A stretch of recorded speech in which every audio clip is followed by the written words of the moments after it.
if there's one thing that is very important about invention or the design of medical devices is documentation. You have to keep a very strict record of every single idea, every single genesis, every single test, and you need to bring it up for the regulatory clearance.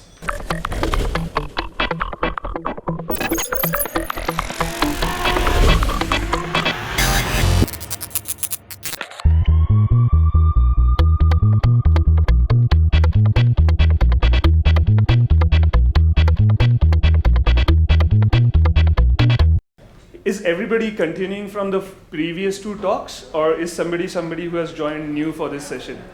Yeah, okay. Everybody has seen the first two talks?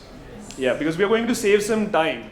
I'm not going to present anything because those talks were so relevant. You got a gist and you got the right flavor. So we have the setting note in because we want to get our hands dirty and probably build something.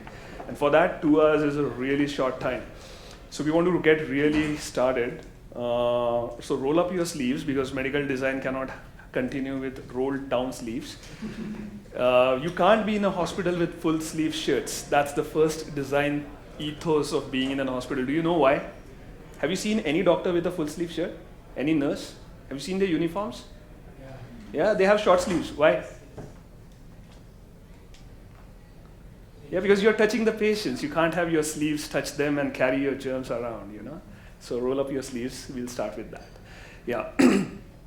To get it on the note from the first two sessions, what do you think is unique about industrial design for medical devices? What is different from, let's say, designing a watch or designing a chair or designing a tractor or anything else? What should be different? And you heard those key words in Sandy's talk in the morning, the first talk. So what are those things that are unique to medical product design?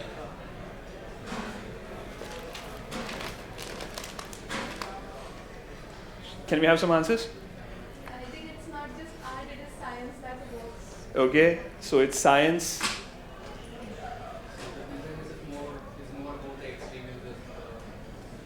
Okay, it's about extreme users. Do you want to explain? What do you mean by that? So, people who are not in normal condition. Okay, there are normal people in some slightly bad condition. Let's put it like that. Yeah? What else? It needs to be empathetic, like more than other products. Like Okay. they need to be very accurate. Like it shouldn't have any flaw with it. Yeah. Which will cause any. So the chance to fail is absolutely zero. Yeah? Especially so if you're doing something really critical. Yeah? What else? What would be different in the process to design the industrial design part? Let's assume somebody has done good job with engineering, somebody has figured out the electronics, whatever needs to be done, and now they're coming to you to do the industrial design. What would be different about your process than if you had to design any other product? What would be your starting point? Study and research About? about the user. Yeah. So about the problem? Problem Yeah. and Yeah. So the toughest thing is that we are probably engineers, designers of some kind, and then we don't really know the human body ourselves. Especially so if it is on the inside of us. It's a miracle how we have been brought together. And so if you want to do something that's going inside you, you're really messing. I mean, I think nature is the best designer. So there's a lot of inspiration inside us to design something. And unless you know the anatomy, unless you know the chemistry, the biochemistry, the biophysics and stuff, sometimes it becomes difficult. So I'm not talking about industrial designs such as, let's say you want to put a cladding, a nice case on a device that's going to sit inside. I'm talking about devices that will interact with the body. Yeah? What will be the second most important thing that you will need to know when you start designing a product?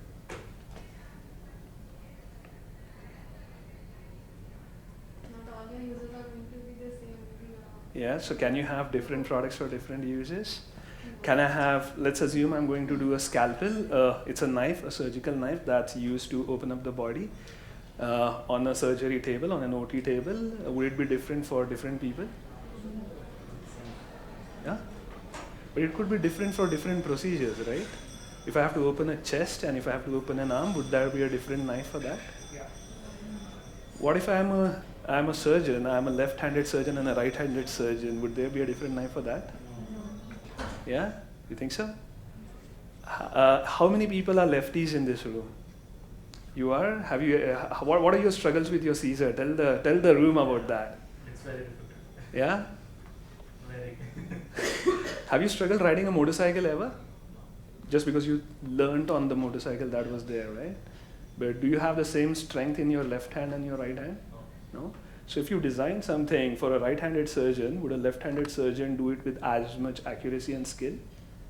Probably, if he learned it like that all his life. But these are small nuances that you have to keep in mind, that your users are not just the patients whom you're caring, but they are also the users who need to have that dexterity while doing that procedure. Okay? What is the third most important thing? Somebody mentioned about risks. There is no risks. There is no chance for error. Yeah? What does that mean from a design standpoint? And how would you do that? How do you know that what you're designing is 100% accurate? Yeah? Prototype. Yeah? Research, testing. Yeah? How would you test it? Would you allow me to put something inside you? I want to test on you. Can you volunteer for a small surgery? I really want to check whether my device is correct. Is that possible? No? So what's the next best thing possible? Huh? Yeah, she said rats. And yes, if I want to test for heart, I test on pigs. If I want to test for blood, I test on rats. If I want to test for skin, I test on rabbits. If I want to test on brain, I test on monkeys, and so on and so forth. And what should be a problem with that?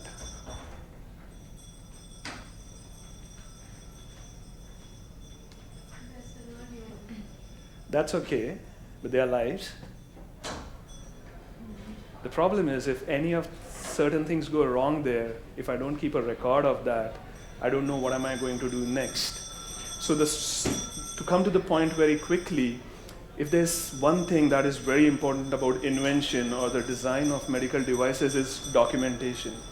You have to keep a very strict record of every single idea, every single genesis, every single test, and you need to bring it up for the regulatory clearance. You heard the word regulation. If there is one body that is the strictest in terms of regulation, it's in the medical device world. So even if I have proven something does not work on a benchtop model, that's not a living thing, it has to be documented in the right accuracy, and that has to be provided as an evidence to your next iteration, why your next iteration is going to work if it has worked. So every single idea from a sketch to the prototype, documentation is the most important part in medical device design. And what that means is when you go for a product launch of your product, it has been tested out extensively.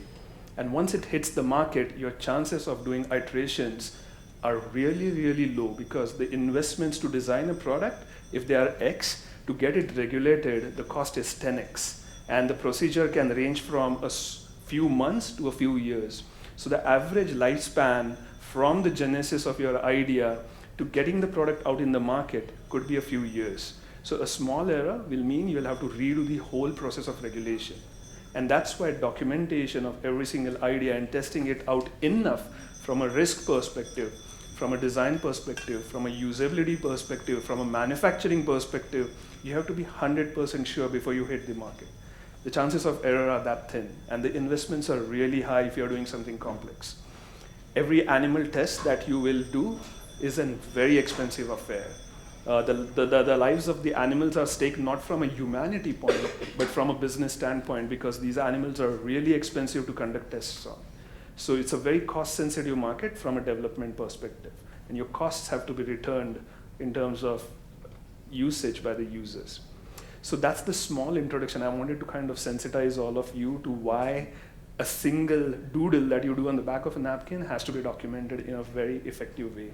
It can go a long way in proving that you had thought of this and where you are, and the middle steps will count for why the regulatory authority will consider your final design in a good light or a bad light. Okay?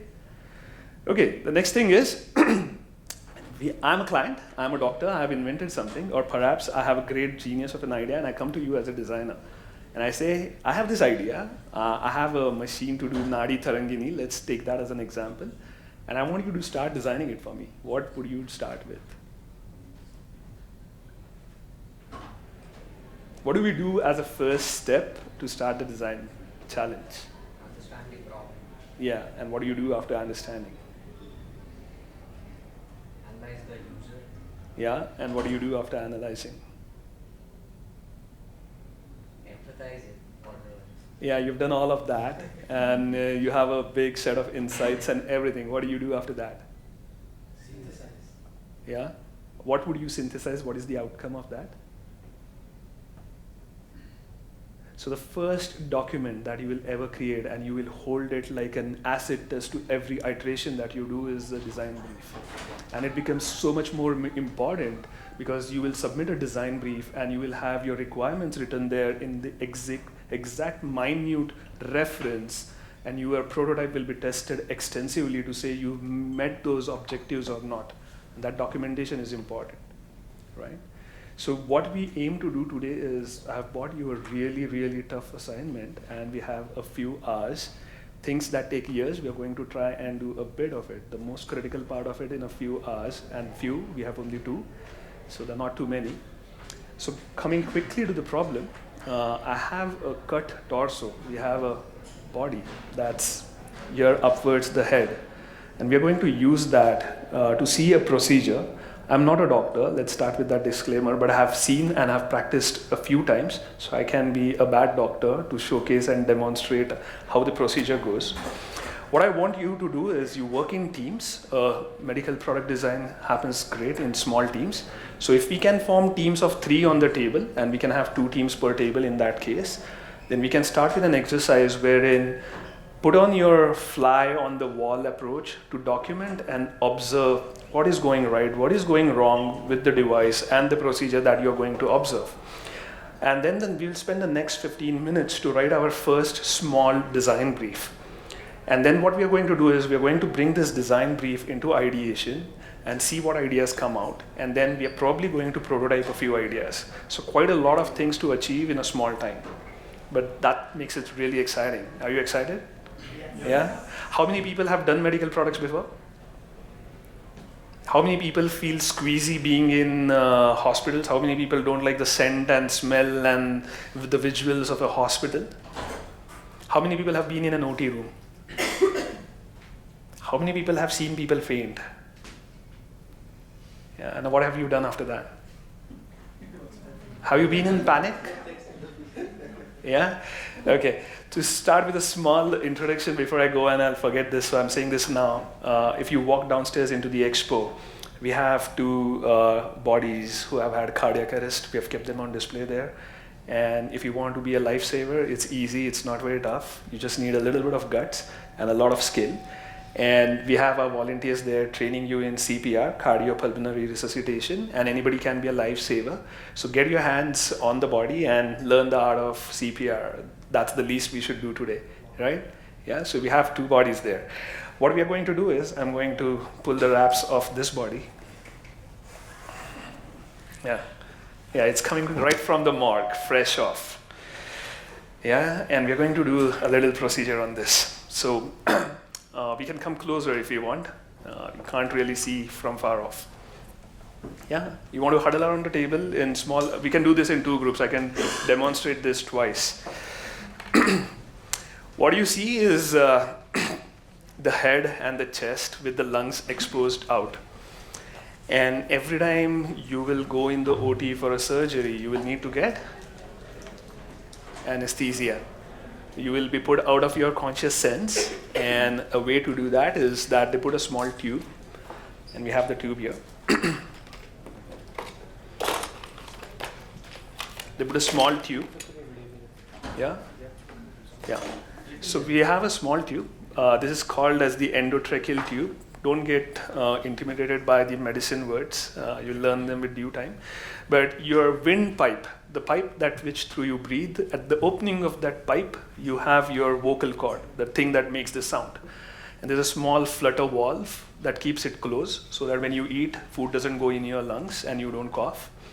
And that's why it's extremely hard to get it inside your windpipe. Your food pipe does not have any lid. So if you try to put it just like that, it will go in your food pipe. And then if you want to push some air in this, it will just inflate your stomach, nothing else. But you will be suffocating by that time and you will not be breathing. So it's really important that you know how to put this right in the throat, opening up your wind box, the vocal cord, and going through. Do you think you can see the vocal cord from here? No? So how do you get this in? You want to try? Yeah, be gentle on the guy. Yeah. So I'll just demo before you start. Just a sec, ma'am. After you put this in, we are going to test you. We are going to see if the lungs inflate. So they do inflate before you put in. I'm just going to demo that. So this is a bag and a mask device, and this is used to ventilate. And if I press, the lungs should inflate. You see the inflation in the lung? Maybe we have lost a pipe here.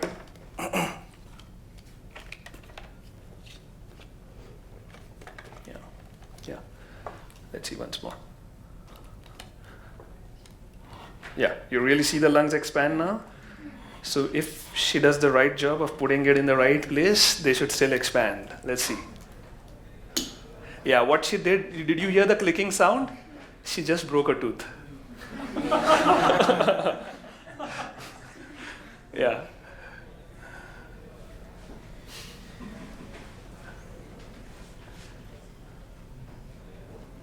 Yeah. Yeah, there's a second tooth gone. Yeah. Yeah, probably 3 more.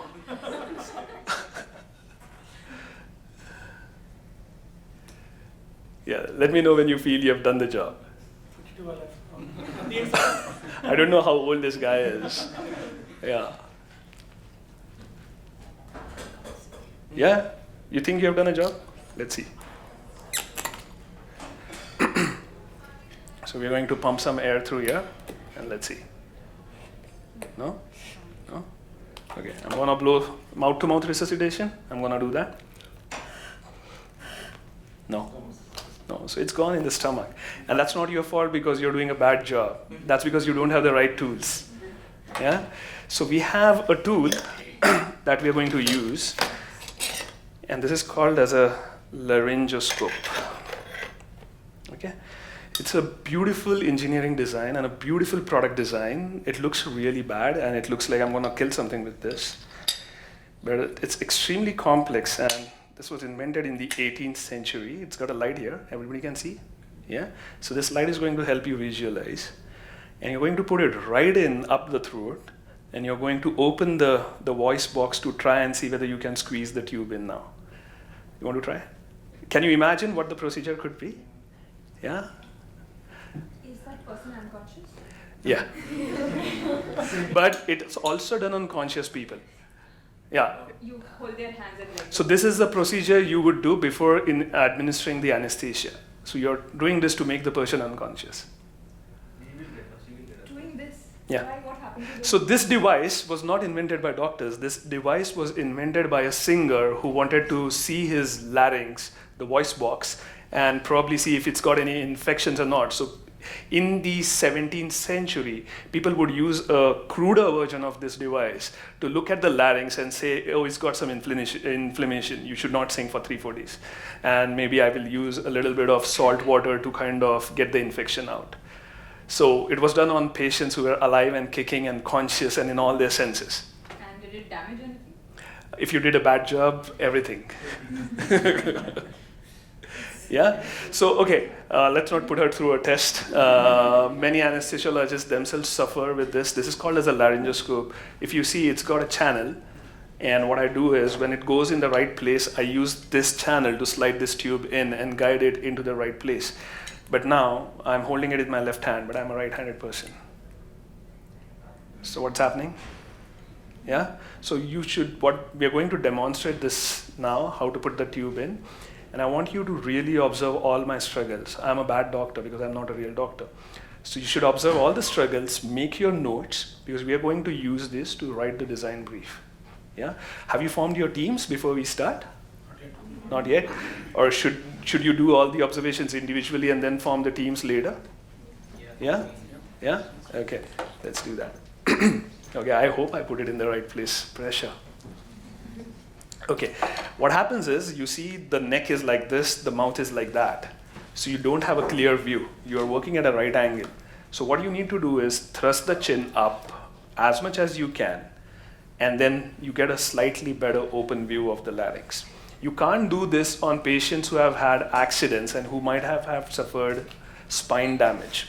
So you need to be careful in your assessment whether you can do that, and doctors are qualified to do that. Let's assume this person is a healthy person who has not had any spine damage, and they're going to go through this procedure. So you do a chin thrust, you look upwards, and then you use this.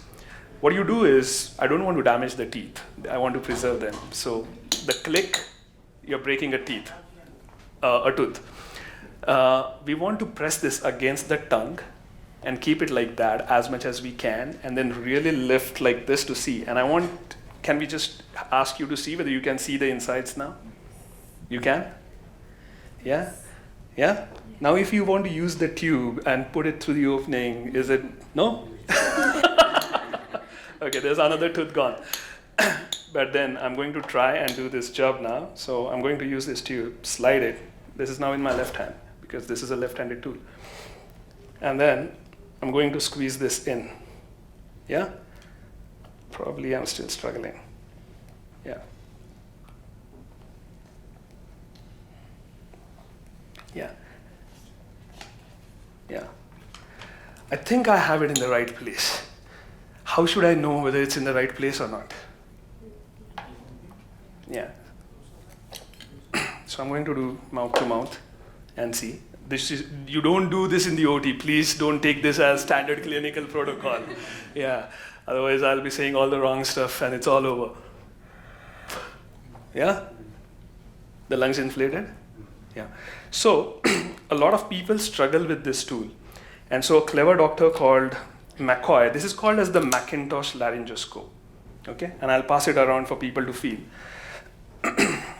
But a clever doctor felt that there should be a better tool.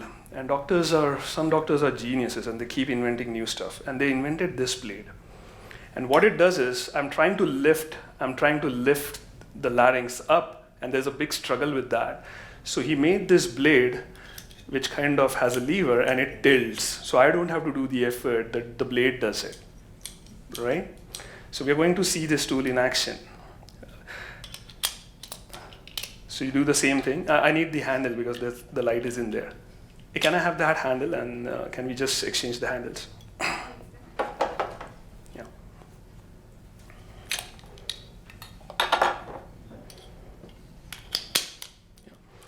Yeah. So now, with this in my hand, I can do this and lift. But then, if I lift it in the wrong position at the wrong time, I'm probably going to do something bad. Yeah? So let's get the tube out. So just see, I'm going in. There's another tooth broken, another. And then I feel I'm in the right place and I do this, and you see this thing lifting up. Yeah? Yeah. But then I have to hold this, and if I hold this and I try to bring it out, I'm probably scraping it all out. Yeah?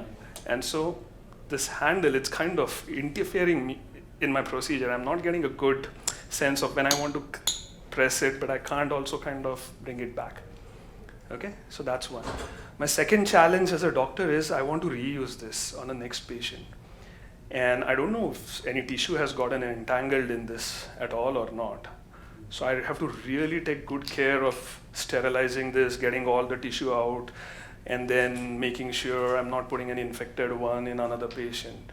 So sometimes I just feel if I have done a bad job there and I've scraped and I've got tissue, I'm just going to throw this, hide it, put it in the garbage, and use a new one. Yeah? So this is second. So this is the second issue. So people said, why do we need this if we want a good assembly? Cameras are getting good. We can put a camera, and we can put a phone, and we can have a good view. So, okay, somebody has an Android phone with a C clip. Yeah. Yeah. Okay, can I use your phone? Yeah. Thanks. It needs an app, so I'm going to probably not be able to show it. Sorry for my bad preparation, but it's got a light, and it's got a camera, and I can get a good visualization. I hope I had the device. It's probably at the resuscitation center. We'll get it as you start. But then I can see, and okay, let's imagine you're getting an image here, and I'm going with the camera, and I'm seeing there, and I'm like, okay, I can't. Oh no, I can't. Yeah.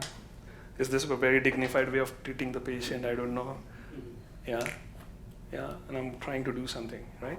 So this is the third device in the series of laryngoscope. So we are going to design a better blade today. Yeah, so the simple task is you have 3 blades that you've seen, feel your time, you can use it on the mannequin, get that first-hand experience, and we want to do an easier way to get the tube in the right place. Is that okay? That's our challenge it's a sprint for the 2-hour workshop that we're going to do. So the subject doesn't change, right? So it wouldn't be a baby or a small No, child. we will do it on an adult. Yeah. Babies are not miniature adults. Yeah. No, I was just thinking in terms of. Yeah, that's a good question. That's a very good question. Yeah. So let's call this person by some name. Let's call him Amit. Yeah. Amit is going to undergo a surgery. Amit is hale and hearty. He does not have any cardiac problems. He is just going a routine orthopedic surgery. He has his vitals in right position. He is 35 years old. He's probably going to take good response with the anesthetist procedure and everything else. There's no other complications that we need to worry about. It's a routine surgery. So let's design it for Amit. Yeah? So feel free to have your hands on these tools, but at the end of it, let's set a time. We have 5 minutes to 2:45. Let's set a time and have a design brief. What are you trying to solve ready at the end of the next 10 minutes? And you should have your teams ready by then as well. Yeah, we're going to do this as a sprint, just to get the spirit of what it means to do this, and then probably it's not that quick ever in real life. Let's remind us that again and again. Yeah. Thank you. There is this vocal cord. It's already in open position because this is a model. And I'm really trying to not go in the stomach. If I went in the stomach, this is how it would go. And I'm really trying to go here, through this, into the chest. Okay? So this is another model if you want to understand what is inside the throat. Are we allowed to alter something like I mean, in the body? Tube? No. Yeah. No, the tubes are standard. They are ISO standard so that they fit on any ventilator, they fit on any anesthetic machine. So you can't change anything with the tube. And of course, you can't change anything on the body. Yeah. But feel free to do whatever it needs to change. So in the skill department, not skill, but the easiness to open the larynx, that's the standard laryngoscope. This is an improvised version. This is the video. My recommendation for today's class is that we don't get into video because then everybody will have a camera and everybody will have to imagine the camera. So let's try and work on this guy. And let's do an industrial design of this guy. This is a clinical device, very efficient. This design has not changed in the last at least 100 years. Nobody has been able to make the standard laryngoscope better. There are different designs of the blades, and everybody has its merits. This is the most commonly used design, which hasn't changed at all. Yeah. So let's try and see whether we can do a better job of this. We can have 4 groups or 5? Yeah, we can have 4 or 5 groups. 3 or 4 people per team is good, so that there's enough difference of opinion, but there's convergence as well. Yeah? You can have Okay. 6 groups. You can have 6 groups. A tooth is big.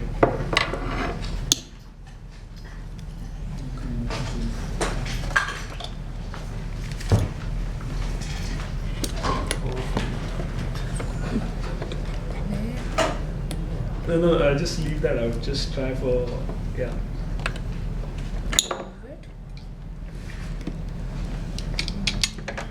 I want you to try one thing. Can somebody figure out how to take the blade off the handle?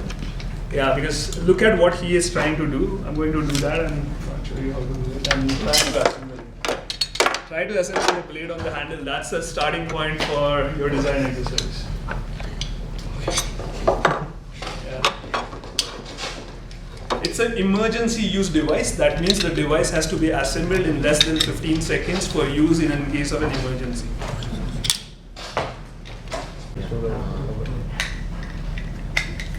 It's okay, it's okay. Use the one which has a light on it. The handle should have a light on so that you can see inside. Does this handle have a light on? What it is. Is there a light on this? Yeah, good. I'm gonna try something. Can you see the vocal cords? Do you think you can see? Yeah, I can. Yeah? So to see it, the technique is that you will not be able to see it straight on. The way to see it is, once it is in this position, you press against the tongue and you lift the lower jaw as much as you can and you will have a better visualization. Now can you see it better? Yeah? Yeah. And just feel the amount of strength you need to put to get it up there. I mean, I'm really struggling on my muscles right now. Yeah. No, you're not going to do that. Yeah, into your lungs, otherwise you end up coughing. Yeah, so it's normally in a closed position. Okay. And what we are trying to do with the laryngoscope, can I have one? Okay, so that's what is lifted up. No, that's. Yeah, can we have that? So I'll just demonstrate what happens inside when you put the laryngoscope. So you see there is this, after the tongue there is a small cavity. Okay, you need to learn. End up in this small fragile cavity after the tongue. The objective is put it. It's called as the uvula. Can you show it once again? Yeah, I'll show you. So you see this flap is normally closed like this. Yeah. Yeah? Okay. And let me hold it like this. And when the laryngoscope ends up here, after the tongue there's a small crevice, a small tissue crevice. It ends up there and when you pull, it opens up like this. Okay. And when you open it like this, then you have to use the other hand to push the tube through. Yeah? So you have to keep it in place at the same time. Yeah. You lessen the pressure and it's going to close.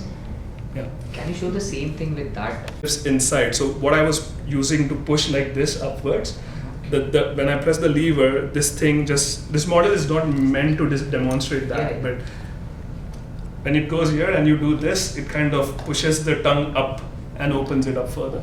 So you need to come closer to see what's happening. Yeah? Got it. Yeah. So this is called as the McCoy blade and that's the Macintosh. These are people who invented the blades. Yeah.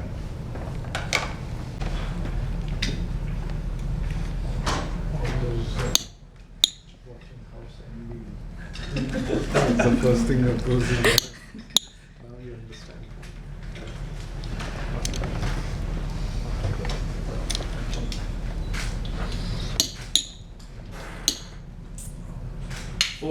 Four tooth long. 4 teeth long. Yeah. Yeah. Have it in the hand. Yeah. She should press it only when she is very sure it's reached the right position.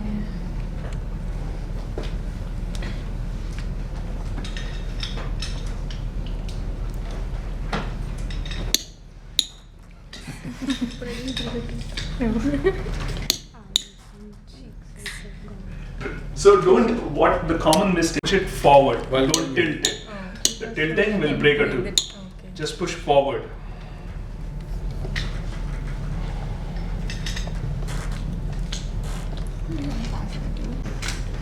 The handle holding one. So there are a few grips that people love to use. This is called as the farmer's grip. What she's doing. There's something called as a pencil grip. Many people hold it at the base of the handle like they were holding a pen or a pencil. Every time you're trying, just let me know whether you are actually seeing the vocal cord. I can't actually. Yeah, so I'll help you. Yeah. So you do this and then you. Okay, it requires quite a lot of strength actually. Yeah. Yeah. So can you see the opening now? Yes, I Yeah? can. Yeah. You can? Yeah. Make sure you're seeing it. Yeah. Yeah. What's the chance of breaking the jaw? Not much. Okay. It's a very strong tendon. And I mean, skilled people will not do any harm. Yeah. Experience doing this. So, just out of curiosity, everywhere in the country, like Them with this, we'll actually put a tube like that and ventilate them. So you have to be really lucky to be born in a situation where the doctor can. You have to be really unfortunate to not breathe, and then be lucky to have a doctor who can actually do this procedure. And so, because of the lack of that skill, we lose about 8 lab babies in India. When you are subconscious or unconscious, your muscles tend to contract and hold it tight.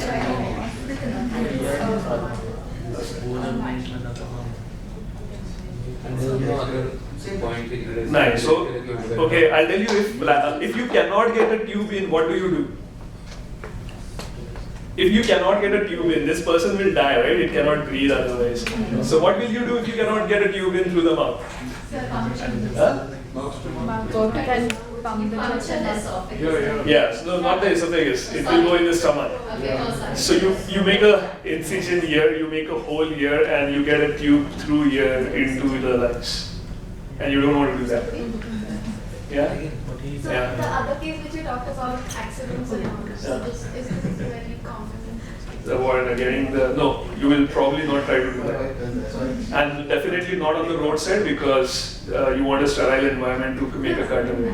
Yeah. So you have to get the tube in. Then what do they do in such cases? So I think with good training, you have a fairly reasonable chance of getting in right there. So our struggles should not indicate the skills of practitioners who have practiced it day in, day out. They practice a lot on mannequins before they are allowed to put it on humans. Yeah. So don't extrapolate your struggles as the struggles of people who have been trained to do the procedure. This is just to get an experience of what it can be. Yeah. So we have probably we should just extend by 5 minutes, and let's see what you have as your guiding points for the design brief to kind of set your structure around the ideation. Yeah. So should we use 5 minutes, and if you have your teams, then you know whom you're working with. Example of guideline for the brief? So I can just say, so for example, the guideline is it should be an ambidextrous design. The guideline is it should not break any teeth while going in. The guideline is it should be easy to clean after the procedure, to disinfect and reuse. It could be anything. So I'm asking your imagination to set out what you've seen the procedure a few times, you've tried it yourself. And if you think there are certain problems that have to be solved, what are you going to solve is what you need to write in a few points, so that when you make your ideations, you will kind of take it saying, I solved this problem, and I solved this problem, and I did not solve this. And you may not be able to solve all problems with one concept, so that's okay. Right?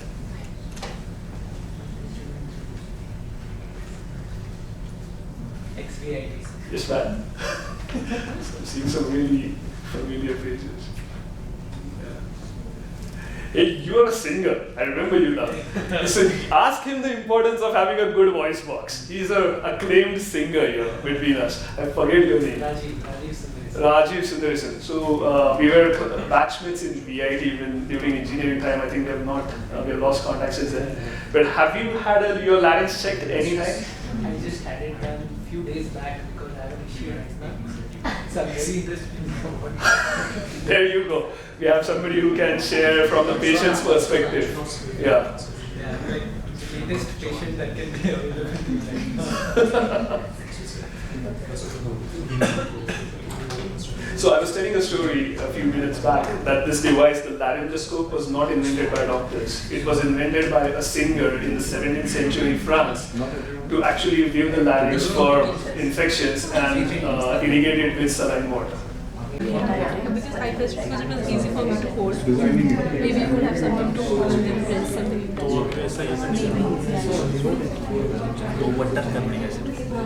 This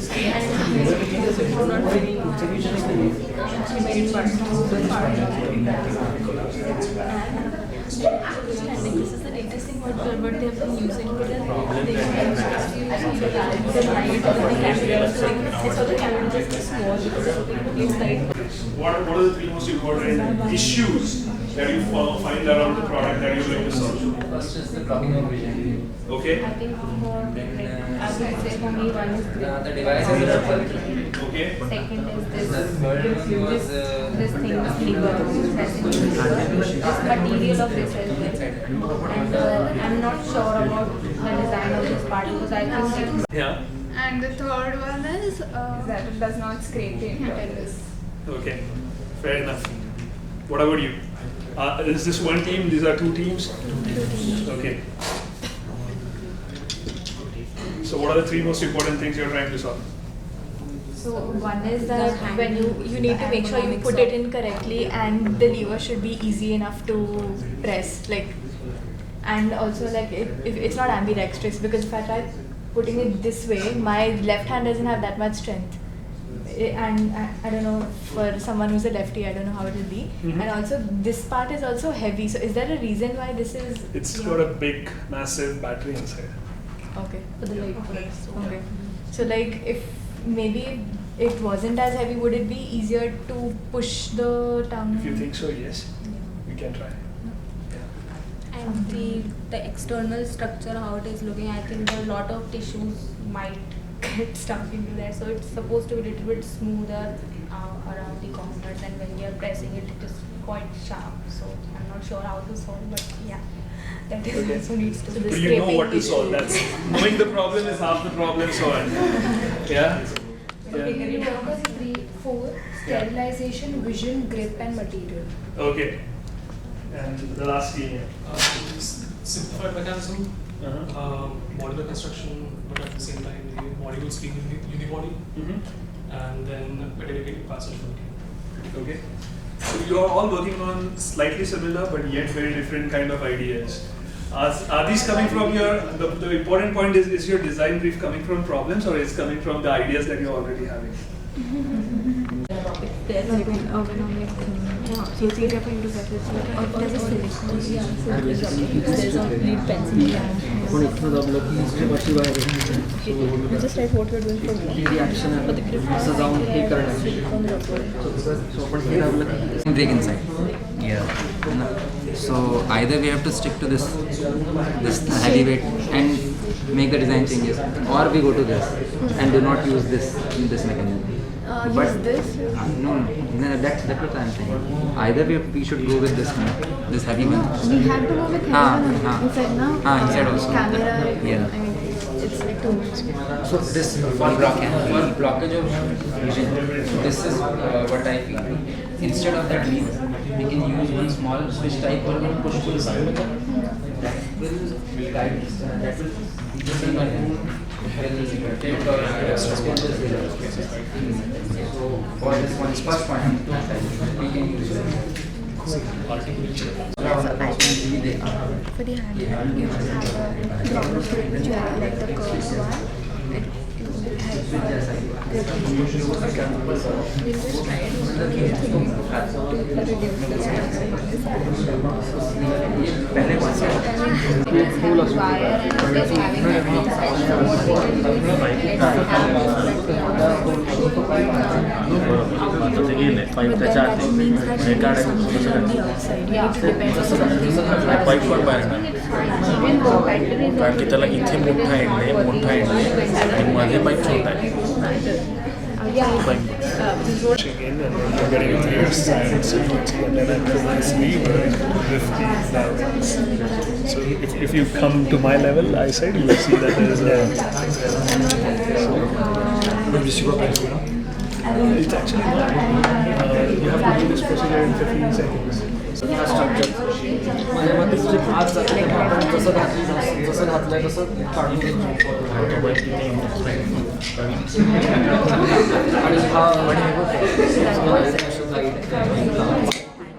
That says channel कब use करना है कब नहीं use करना है. It's a preferential issue.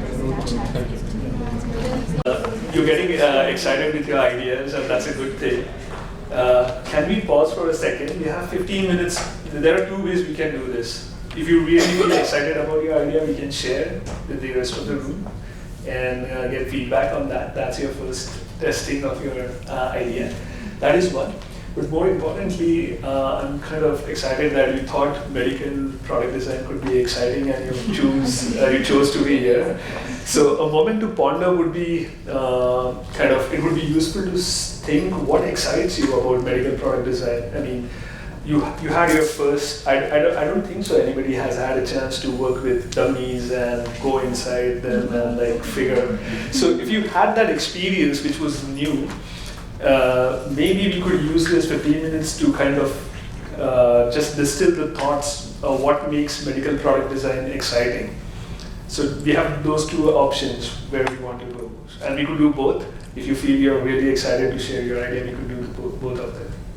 But if you can go, what do you think makes medical product design exciting? If you can go just around the room, can we have some thoughts on that? Challenge. Yeah? Yeah. Or today, what part about all the things that you did excited you the most? Like, this was like so fantastic. What was that? The part where you make something and you think it actually could be useful. Okay. Not making teeth. Okay.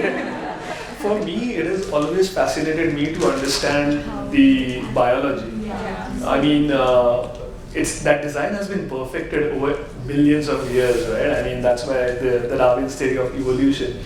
And not coming from a medicine background or a biological background, I look at it and I'm like, oh, there's a flap, and somebody has thought that food should not go there, but it kind of lets you speak as well, multifunctional, and it's just phenomenal how that organism just built itself. Nobody kind of sat there chiseling it.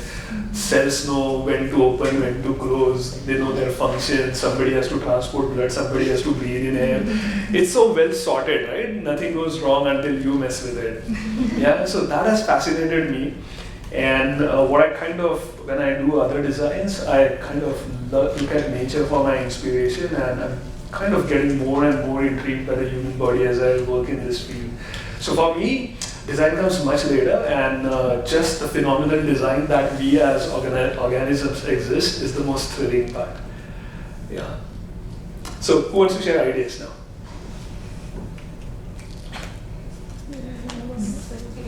Yeah, this team. Let's start with that. So, can you just help the team under the Ask them to sign NDAs. Okay, I should have. Okay, that's a great point. You know what's an NDA? Yeah. So bad start to my workshop. I just told them this is a live project that we are working on, and she came up with the idea, and she's like, it was an idea in the sense she said, what if we pressed a button here and it did something like that? And I said, secret, we're working on the same concept, you know? So it's a bad idea that I should have signed NDAs with you over here. But he brings out a very important point. So be very careful. It's okay to share, and the more you will share, the more feedback you will get. But there's a framework within which you can share safely, and we kind of put that in our framework of our work very diligently. As much as we take patent seriously, you need to know what is patentable. If you have shared, and if I can prove you had shared, it's no longer patentable. Yeah? It's called public disclosure. It's getting recorded. There's proof. Yeah? So public disclosure will go against patentability, even if your idea was not. How long are you working on this project? So this is we have received a government grant. The idea is invented by an anesthesiologist. He works in Delhi. He's a very senior guy. He had the idea. My company has joined them as an industry collaborator, and we got a small government grant to help them realize this idea. We are just close to getting the final prototype out. So we have already documented and dated our inventions, and we're protected them. So let's get back to this. You want the laryngoscope? Yeah. You know, Yeah. it starts from why this whole tedious procedure is there. Yeah. It's because if you're not skilled enough, when the pipe might go in your esophagus. Yeah. So we thought why not to have something which just leads you to esophagus. We block it, we press the lever, and then it releases the tube, it pushes it up, and then you have only one cavity left where you can just slide in that. What do you think?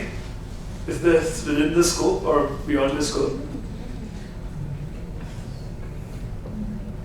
More of a futuristic thing. I think that's a very different thought. It's an out of box. She's not changing the tube. So you're thinking very differently, which is very nice.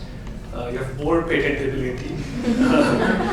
Unfortunately, for the context, there are separate tubes that allow you to put it in any cavity and then block the unwanted cavity. So those concepts do exist, but they're not preferred concepts. There are concepts that are used when people really struggle to get patent airway in it.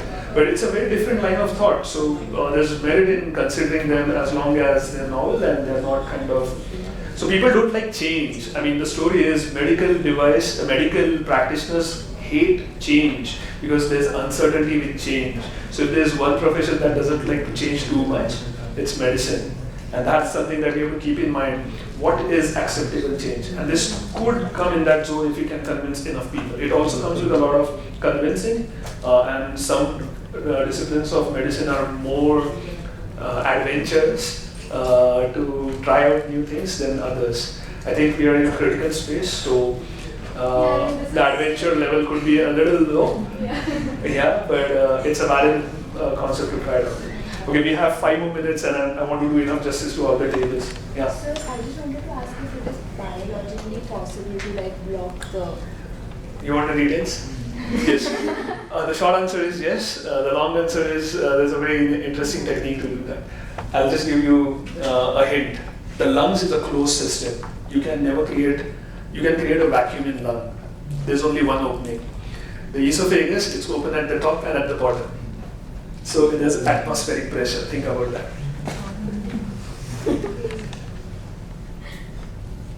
Yeah, so we were thinking of changing the handle form a bit. Yeah. Like making it ambidextrous, like it collapses and the handle kind of thing has a telescope mechanism and it goes inside the cylindrical part and there will be 2 of them. Yeah. Like if you are a righty, you can use it from the upper part, and a lefty, you can use it from the bottom part. Yeah. And some kind of for visibility, you were kind of thinking on some lines like mirror or optical fiber or something like that, which will reduce the battery space and create more visibility inside. Fantastic.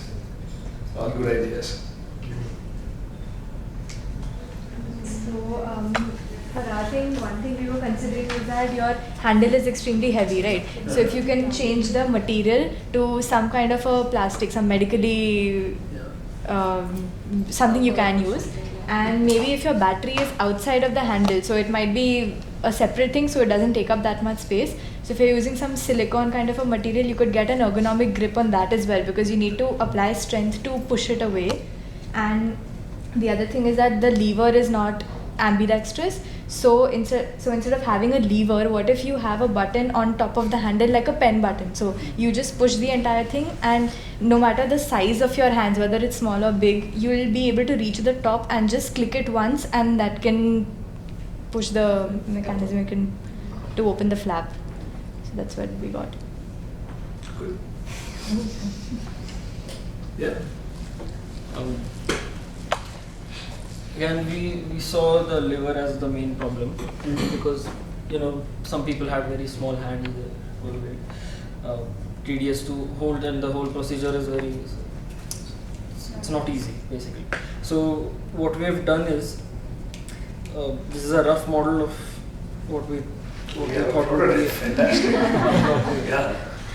So basically what happens is this part goes inside, and there's this strip which we can just push in. Yeah.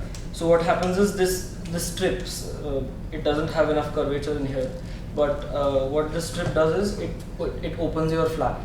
and then you put in your tube like through this, and this slit over here gives it a guideline that it has to go in here. It doesn't go in the other hole. And you can just pull it up and remove it like you put it inside. Yeah. Really appreciate that you could rig a dirty prototype. That's what we do in the first stages of brainstorming. I really admire that. Yeah, thank you.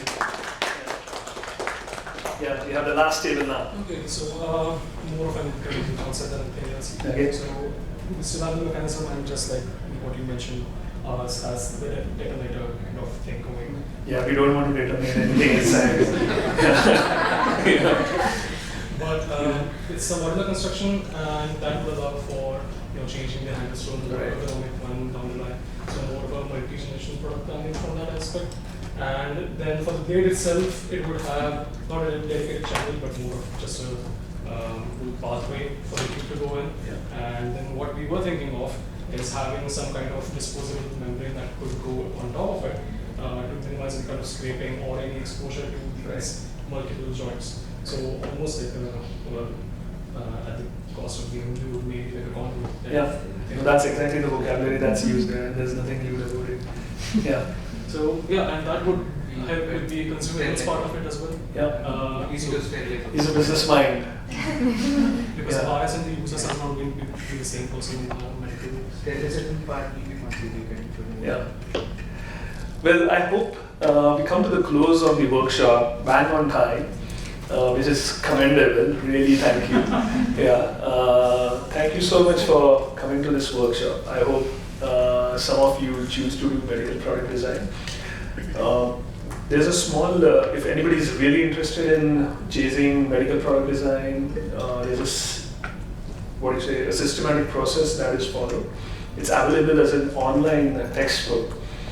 What has happened in Stanford, there's a department in Stanford University called Biodesign, and they have kind of laid out a step-by-step process, which is not as predictable as the book makes it look like, but they have highlighted every single aspect that is important to go from idea to market stage.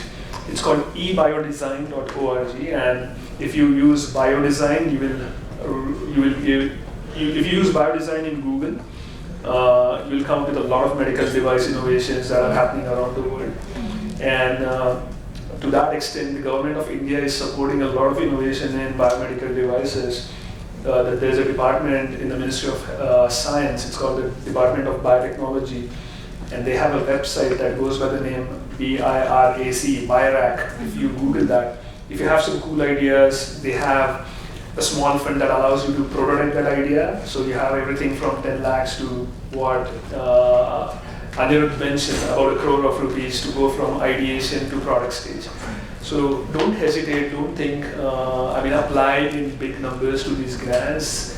They really help you kind of validate your ideas. Otherwise, a lot of times, it's very easy to have a biomedical or health-related idea and say, there's too much effort, and park it and chase chairs and tables, which is necessary, but the people working in biomedical devices are very few, so the more you join, we'll have more fun.